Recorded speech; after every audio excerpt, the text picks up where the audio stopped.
Betsy McCoy is the former Lieutenant Governor of New York State and author of Beating Obamacare.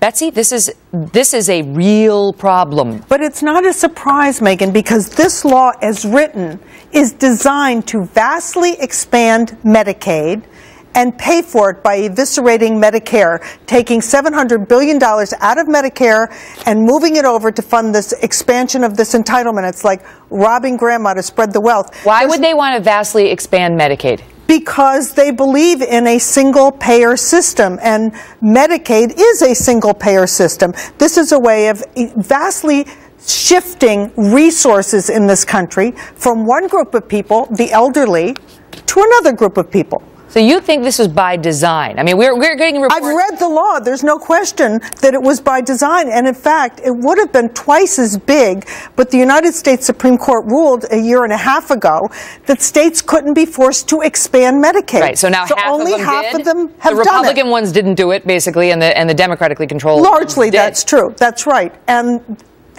some of the states were very smart. They realized that even though the federal government says it's going to pay 100% the first couple of years and then 90% thereafter, of the Medicaid politicians always break their promises. And when that happens, they'll pull the rug out from under these states, and the states, which already spend about 24% of their budget on Medicaid, will have such huge costs, there'll be no money left for schools or roads or law enforcement. That's the question, because we're hugely expanding Medicaid rolls right now, day by day, as we sit here with no way to fund it. So who winds up footing that bill?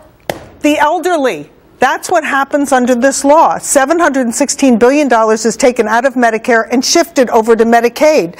A lot of it is across-the-board cuts to hospitals, but one section of this law, Section 3000A, awards bonus points to the hospitals that spend the least per senior, not the least per patient, the least per senior. I wouldn't even take my beloved dog to the vet that spent the least per animal. Why would I take my mother to the hospital that spends the least per senior?